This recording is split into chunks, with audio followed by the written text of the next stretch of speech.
और भगवान की कथा में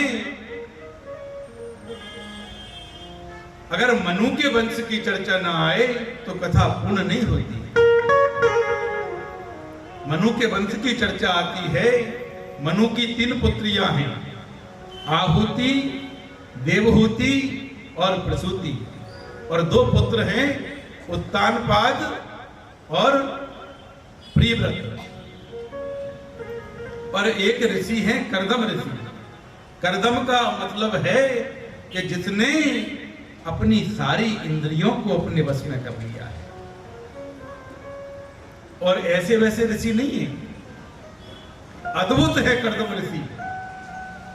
और कर्दम ऋषि ने भगवान की खूब तपस्या की। ब्रह्मा जी ने कहा था, और इसीलिए कर्दम ऋषि ने भगवान की खूब तपस्या की। हजारों साल की तपस्या के बाद भगवान ने जब दर्शन दिए ना,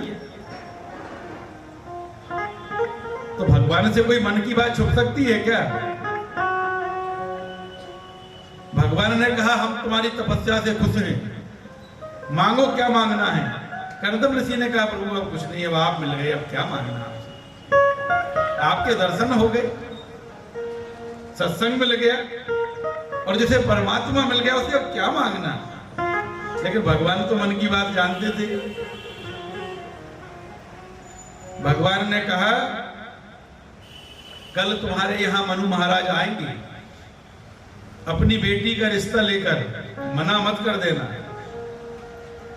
और कर्दम ऋषि समझ गए कि भगवान हमारे मन की बात समझ गए हैं, और भगवान कह रहे हैं कि मना मत करना। और मनु महाराज आए, साथ में उनकी पत्नी है, और बेटी है देवहूति। और देखिए, एक राजा अपनी बेटी को झोंपड़ी में लेकर आया है। क्यों? कि पहले ज्ञान का मूल था और आज धन का मूल है। आज ज्ञान का कोई मूल नहीं है, कितने भी विद्वान घूमते रहे,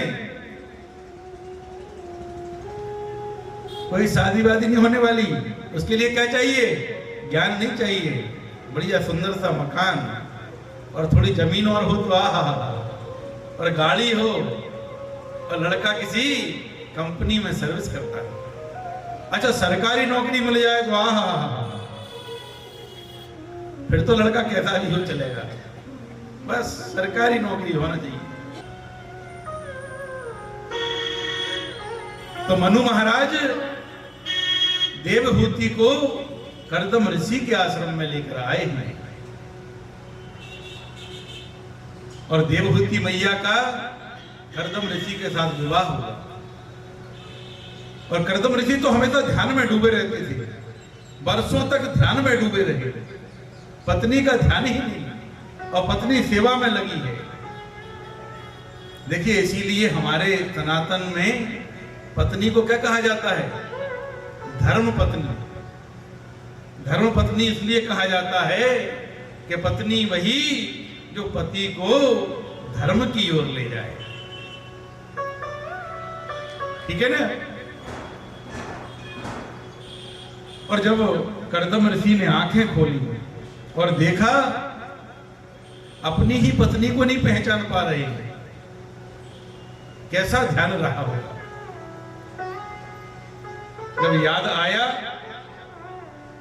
तो कहने लगे, अरे क्षमा करना, आप जैसी पत्नी पाकर मैं तो धन्य हो गया, लेकिन मेरे जैसा पति पाने के बाद भी आपने कोई अपनी इच्छा नहीं बताई अभी तक मुझे। और देवहूति कह रही है, अरे आप मिल गए और क्या इच्छा, आपसे बढ़कर मेरे लिए क्या है। लेकिन ध्यान रखना, पति का धर्म है कि वो पत्नी की सारी इच्छाएं पूरी करे।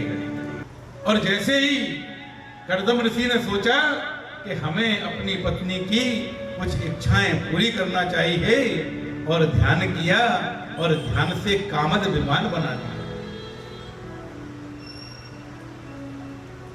और कामद विमान भी ऐसा नहीं, ऐसा अद्भुत कामद विमान जिसमें कई वर्षों तक देवहूति मैया और कर्दम ऋषि रहे और इस बीच 9 कन्याएं आई, 9 कन्याओं ने जन्म लिया और कर्दम ऋषि कह रहे हैं आहा 9 यज्ञ करने को मिलेंगे और एक हम, अगर एक कन्या घर में आ जाए तो मुंह ऐसा लटक जाता है कि जैसे सारी पृथ्वी का बोझ हमारे सर पे ही लग गया।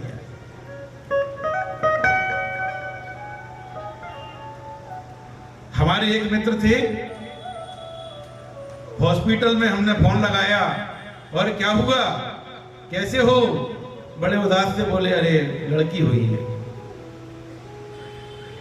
आज 21वीं सदी में भी हम बातें खूब अच्छी करते हैं, बातें खूब समता की करते हैं, स्त्री पुरुष को बराबर होना चाहिए, बातें करने में तो हमारा कोई मुकाबला ही नहीं है। लेकिन मैं आपसे पूछता हूं, आज भी समाज में रात को 2 बजे क्या आप अपनी बिटिया को घर से बाहर भेज सकते हैं अकेले अंधेरे में? नहीं भेज सकते। बेटे को भेज सकते हैं तो किससे खतरा है? हम ही में से कुछ लोग हैं जो बात तो करते हैं हमें गौ, गौरी और गंगा की रक्षा करना है।